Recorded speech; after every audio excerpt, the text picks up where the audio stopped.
Sabi ng author, that success begins with clarity of purpose. So in other words, ano ba yung purpose? Ito yung sinasabi ng Panginoon natin na you will have to put, lalagyan mo ng itong faith mo. Okay, ang ginawa dito, ang sabi ni Napoleon Hill, kailangan mag-isip ka ng definite chief aim. Ang definite, ibig sabihin definite, be very, very specific. Kailangan definite. Chief, ibig sabihin ng chief, it is the thing that is in the innermost of your heart. Ito yung dinidesire mo more than anything else. And aim, ito yung goal mo. Are you ready? Are you ready for a spiritual revival? For healing miracles in your life? For blessings and financial breakthroughs? Are you ready for a deeper relationship with God? Welcome to our program, Living the Blessing by Terry Chang Ministries.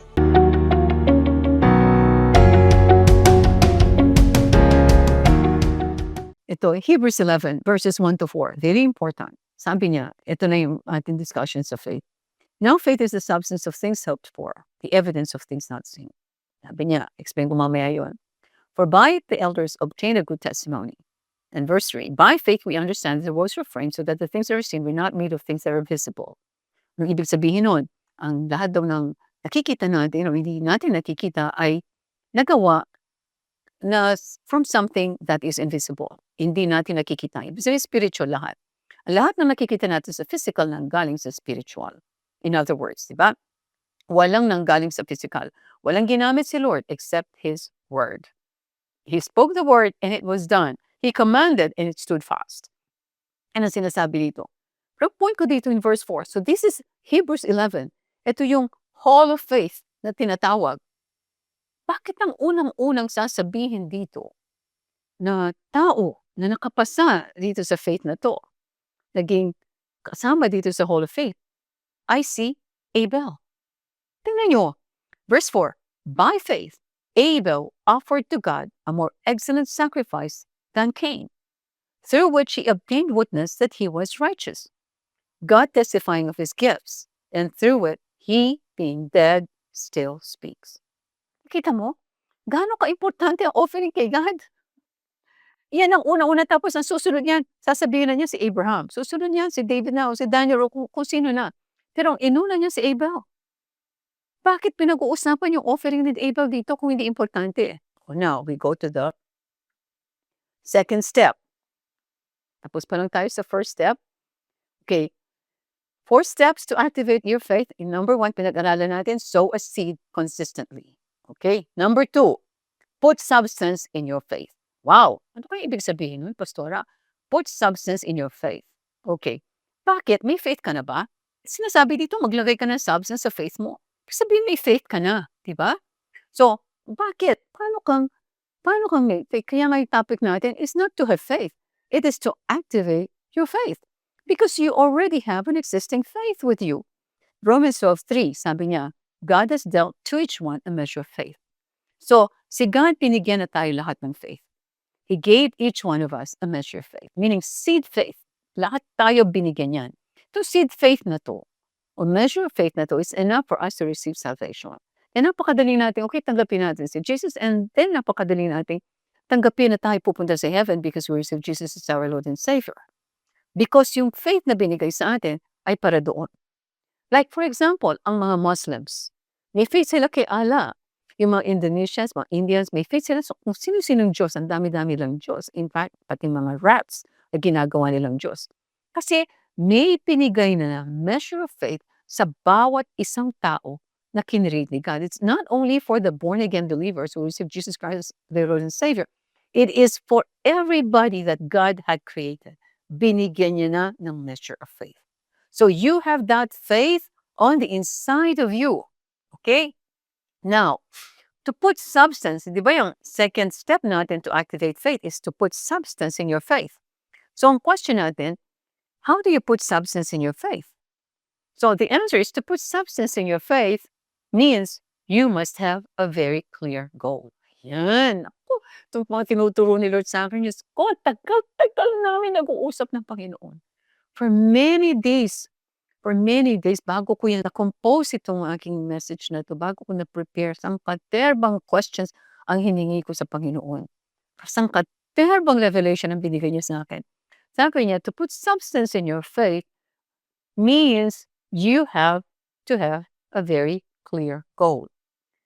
Kanina po binasa natin, bakit substance? Sabi niya kasi definition ng faith is found in Hebrews 11:1. Nasa Hebrews 11:1. Now faith is the substance of things hoped for and the evidence of things not seen. So, kailangan pala maglagay tayo ng substance dito sa faith na binigay na sa atin ni Lord. Okay?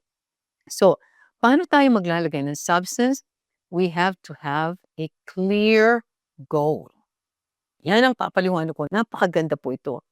So, sabi, your goal is the substance of things hoped for. So, the definition of the word goal is, dito sa Google, kung chinek, it is the object of a person's aim or desired result. So, ang goal mo pala is the object of your desired result. Anong gusto mong resulta? Gusto mong complete healing? Yan ang magiging substance ng iyong faith. Ang complete healing. Anong gusto mo? Mag-prosper? Gusto mong maging millionaire? Yan ang magiging object ng substance mo for your faith. So, papaliwanag ko po, kayo mag-alala kung medyo matalinghaga pa. Now, sinasabi dito, if you don't have a crystal clear goal in your mind, you cannot give any substance to your faith. Because again, your goal is the substance. Naintindihan natin? So, kailangan yung goals must be crystal clear. Kapag malabo ang goal, malabo ang faith mo. Okay. A good example is ganito. Gusto kong gumaling. Gumaling ako ng cancer. Pero, araw-araw naman, ang iniisip mo, ang preparation kung ikaw ay mamatay. I-prepare ka for funeral. Naawa ka sa mga anak mo, iwanan mo. Naawa ka sa asawa mo, iwanan mo. Yan ang ginagawa mo. Iba yung goal. Ang goal mo is mamamatay. Yun ang goal mo is mamamatay ka. Yun ang iniisip mo. Yun ang substance na linalagay mo dito sa faith mo. Na ikaw ay mamamatay. Samantalang, ang dapat natin ilagay is complete healing. As a man thinks in his heart, so is he. Diba? As a man thinks in his heart, so is he. Ano ang nakikita mo sa sarili mo? If you are sick and you do not change the way you think about your health, you are gonna stay sick for the rest of your life. Lalo na kung may mga cancer na ganyan, you will even die of it. If you are poor and you don't change the way you think about your finances, you will be poor for the rest of your life. So, kaya kailangan lalagyan ng substance itong faith natin. Okay. Ikukwento ko po sa inyo ito para mas madaling intindihin. Marami na sa inyo nakarinig nito, but I will go in depth para maintindihan natin kasi step by step. So, when I was 18 years old, kasi diba poverty-stricken kami. There were days when there was no food on the table. Grabe, may sakit ang papang, na-stroke, tapos wala kaming perang pandala sa kanya sa hospital. Napakahirap po ng buhay namin. So anyway, hirap na hirap kami nag-work ng ate. Ate was working with the San Diego Corporation. I was working with Sisip Salazar as a systems analyst. Si ate, accountant. So, we would take the bus together from Blumentritt to Makati. Pagkatapos, dito ako yung nagde-declare. Di ba nakwento ko na sa inyo, nagde-declare ako ng dagamoy sa bato, tapusin ang paghihirap ko ito. Kaya lang, wala palang substance. Yung aking everyday na, hawak kasi ako sa bus na ganyan kasi by the time the bus arrived at Blumentritt, puno na yan. So, ako mag-hold ako ng grab rail. Pagkatapos yan, mag-start akong mag-meditate na magsasalita ako sa sarili ko na matatapos din ang paghihirap ko ito. Matatapos din ang paghihirap ko ito. Wala palang substance yun. Kaya hindi natatapos yung paghihirap ko. So one day, umuwi ako sa bahay, pagod na pagod, hirap na hirap. Parang hopeless na hopeless. Sabi ko, kailan kaya ako yayaman? Ang brother ko was there and he gave me a book entitled The Law of Success book. Narinig niyo na? Marami na bang nakarinig nito? Anyway, marami tayong bagong bisita. I'm sure hindi pa nila narinig ito. So bear with me. Then i-explain ko kung paano ito mag-work, itong substance na to.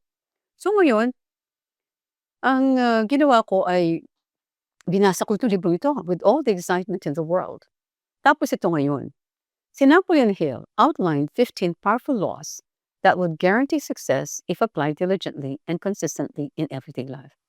Ito is part of my book. Kasi I wrote a book, hindi pa napapublish, hindi pa maayos, pero by next year siguro matatapos ito.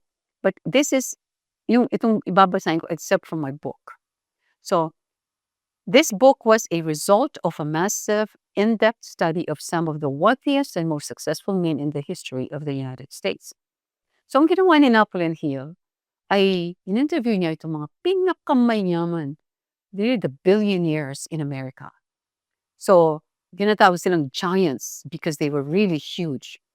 For example, si Henry Ford.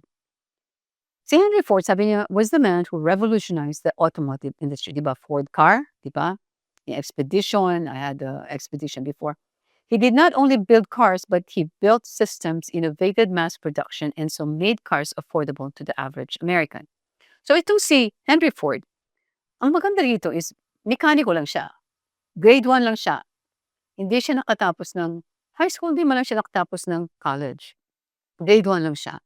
So, yung calling niya is to become a mechanic. Ngayon, ang difference niya sa ibang mechanics na nag-work dito sa talyer, kung saan sila nag-work, was huge. Kasi si Henry Ford, pagkatapos ng 5 o'clock, magpapatuloy siyang magtatrabaho dito sa talyer nito without getting overtime pay. Samantalang itong ibang mekaniko, kung ilang daan sila, uuwi na lang sila, nagmamadaling mapuwian. Si Henry Ford, ang goal niya was to learn everything about cars. Yun ang goal niya. Tapos, naging super car magnate. Tapos, naging billionaire. Okay? John Rockefeller, the oil tycoon, distributing all over the world. Andrew Carnegie created the most successful steel empire of his time. Kung nakikita natin yung mga malalaking mga condominium buildings, mga kung ano-anong malalaking mga dyan, ay syempre hindi magagawa yun kung walang steel. Siya ang may kagawa niyan dahil siya ang may empire sa bakal. Or Thomas Edison, kasama ito sa mga in-interview ni Napoleon Hill. Thomas Edison is the greatest inventor who brought light into the world through the incandescent light bulb. So in other words, ginather niya lahat itong mga big time na to. Siyempre, kilala natin si Thomas Edison. Siya nag-invento ng ilaw. Siya din ang nag-invento ng sound phonography. So, kinuha niya dito ang lahat ng mga laws. Tinatawag sa Napoleon Hill did not only interview them, he immersed himself in understanding how they amassed tremendous wealth and influence. From them, he extracted the core principles behind their financial prosperity, insights that propelled them to become billionaires. These men were ordinary men who shaped the economy of a superpower nation and the world. So nakita nyo, he distilled the secrets behind their triumphs. Then surely they could work. So sinisip ko, kung he was able to distill the secrets behind their triumphs, then surely this could work for me. So, nung nabasa ko itong libro na ito yung nakalagay sa libro ko, I didn't need to be born rich or highly educated or well-connected. I just needed to learn these laws, live by them, and never give up. So, for the first time, success no longer felt like a dream for me. It never felt like reserved for the lucky few na lang. Hindi na. Nagkaroon ako ng pagtingin sa sarili ko na kung kaya nila, kaya ko rin. Kung kaya nila, kaya ko rin. Kasi tingnan mo, si Carnegie was an immigrant lang from Scotland. Tapos naging billionaire sa Amerika. So, sabi ng author, that success begins with clarity of purpose. So in other words, ano ba yung purpose? Ito yung sinasabi ng Panginoon natin na you will have to put, lalagyan mo ng itong faith mo. Okay, ang ginawa dito, ang sabi ni Napoleon Hill, kailangan mag-isip ka ng definite chief aim. Ang definite, ibig sabihin definite, be very, very specific. Kailangan definite. Chief, ibig sabihin ng chief, it is the thing that is in the innermost of your heart. Ito yung dinidesire mo more than anything else. And aim, ito yung goal mo. So, ito ang nakita ko, kasi naging millionaire ako when I was 20 years old. Naging millionaire ako because of these laws na in-apply ko sa aking sarili, na napaka-imposible. Tapos ay makikita ko, nasa Bible pala lahat ito. So kung di na sana nagpakihirap si Napoleon Hill sa pag-i-interview dito sa mga magnates na to, kung binasa lang niya yung Bible, because it's all in the Bible. Kaya siguro, nung ako'y na born again, di ba, may sakit, may cancer, broke, hiwalay sa asawa, within 3 months, naka-recover, na-restore ni God, na-transform ang life ko, 180 degrees turnaround. Maybe because I already knew itong mga laws na to. And one of the most important laws is your goal, is your definite chief aim. So, sabi niya ni Napoleon Hill, pag na-identify mo na kung ano talaga ang kailangan mo, anong goal mo, then you have to write it down. So ako, na-identify ko kaagad anong goal ko. Ang goal ko was, I am going to be a millionaire before I reached age 21. I was 19 years old. So yun ang goal ko. Is it specific? Yes, specific. Bakit specific? And definite chief aim. Dapat specific daw. Because sabi ko, on my 21st birthday, before my 21st birthday, kailangan milyonaryo ko. I was very specific about that. At magkano? Specific ba ako sa amount? I am going to be a millionaire. Kikita ako ng at least 1 million bago ako maging 21 years old. So very, very complete yun. Definite chief aim talaga yun. I am going to be a millionaire before I reached age 21. So, tayo humihingi ng healing, for example. Lord, pagalingin niyo po ako, pagalingin niyo. Kailan ka gagaling? Ngayong buwan? Next year? Kailan mo ba gustong gumaling? You have to put substance on your faith. Kailan ka gagaling? Kailan mo gustong gumaling? If you don't know the answer to that, of course, you can always ask the Holy Spirit, Holy Spirit, gusto ko pong gumaling. Within 1 week, gagaling ako. On this date, kailangan may date kasi within 1 week. Baka bukas, sasabihin mo, Lord, sabi, I am going to be healed within 1 week. Tapos, the following day, Lord, I am going to be healed within 1 week. Wala nang futuristic lang. Lord, I'm going to be healed within 1 week. Meron kang, dapat definite yan. Kailan? Let's, for example, Lord, I am going to be healed by December 8, 2025. Definite kasi ang mind mo, hindi niya maintindihan na I am going to be healed within 1 week kung araw-araw yan ang sinasabi mo. Hindi niya masukat. Hindi niya maintindihan ng mind mo. Tingnan natin po So, nung dinagay ko yan, na-formulate ko yung aking definite chief aim, I wrote it down on many pieces of paper. Kasi sabi ni Napoleon Hill, make a clear, concise statement in writing of the object of your definite chief aim. It will serve as a daily reminder of what you're working toward. So, sabi niya, post your written aim in multiple places to see it throughout the day. What the mind focuses on, it eventually materializes. So, ang ginawa ko is, di na ako nagpatumpik-tumpik. Kumuha na ako ng mga papel, nagka-cut ko na yan. Pagkatapos sinulat ko na, I'm gonna be a millionaire before I reached age 21. I'm gonna be a millionaire before I reached age 21. So yan, sinulat ko ng sinulat sa papel. Pagkatapos yan, tinape ko na. Tinape ko sa aking toothbrush, tinape ko sa aking toothpaste, tinape ko sa aking sapatos, tinape ko sa aking tsinelas, tinape ko sa bag ko, tinape ko dito sa computer room, kung saan ako nag-work as a systems analyst, tinape ko, linagay ko sa drawer, linagay ko yan sa monitor, linagay ko yan sa desktop, linagay ko kung saan-saan yan to remind me, kasi sabi ni Napoleon Hill, you will have to be reminded about your definite chief aim every day. Okay, so ngayon, whatever the mind can conceive and believe, it can achieve. Ang ginagawa ng to remind you is para sinasabi na Romans 12:2 na ma-renew ang mind mo. Okay, any definite chief aim that is deliberately fixed in the mind and held there, yung definite chiriin mo, nasa mind mo and held there, hindi mo hayaang mawala. Kahit ano pang dumating na bagyo dyan, kahit ano pang dumating na problema, tribulation, hindi mo hayaang mawala. No, I'm going to be healed by December 8, 2025. Hindi mo hayaang mawala. With the determination to realize it, finally saturates the entire subconscious mind until it automatically influences the physical action of the body toward the attainment of that purpose. Ito nakuha ko po ito sa mga libro ng mga neuroscientists. So anong sinasabi niya dito? Kapag tayo ay nag-isip, kapag tayo nagdeklara, kapag tayo nag-meditate sa isang bagay, sa pamamagitan ng pagsulat natin dito, di ba? Sabi niya, ito ay mapapasok sa ating mind. Pero it's not enough kasi tayo, di ba? May nakausap tayo. Bukas nakalimutan na natin kung ano yung pinag-usapan natin. Di ba? Kasi hindi naka-istoryahan dito sa subconscious mind. So, dalawang klaseng minds. Isang conscious mind, isang subconscious mind.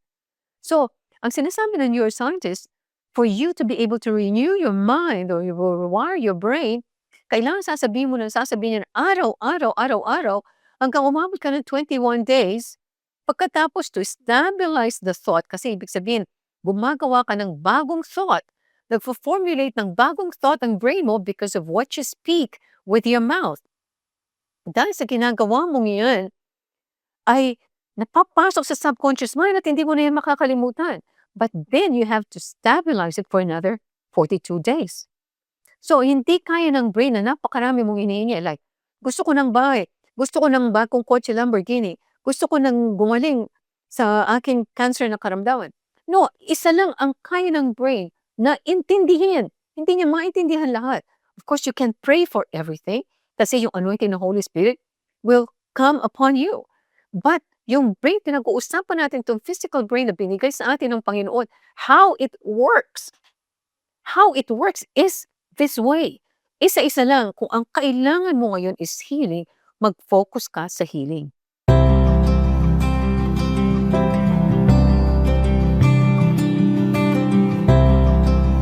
Sa mga nais pong sumulat, magbigay ng testimony, or may prayer request, isa pong malaking karangalan na kami makapaglingkod sa inyo.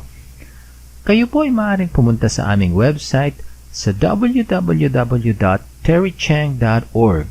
Inuulit ko po, www.terrychang.org. Maraming salamat po. Hi, si Pastora Terry Chang po ito. Nawa po ay na-bless kayo sa mensahe ng Panginoon para sa araw na ito dito sa aming programang Living the Blessing ng Terry Chang Ministries. Ang sabi po sa John 8:32, you shall know the truth, and the truth shall set you free. Kung gusto mo ng kalayaan, tatanggapin mo si Jesus at ililid kita dito sa prayer na to. Your life will never be the same again. Dadaloy ang kanyang buhay, ang kanyang presensya sa lahat ng areas ng iyong buhay.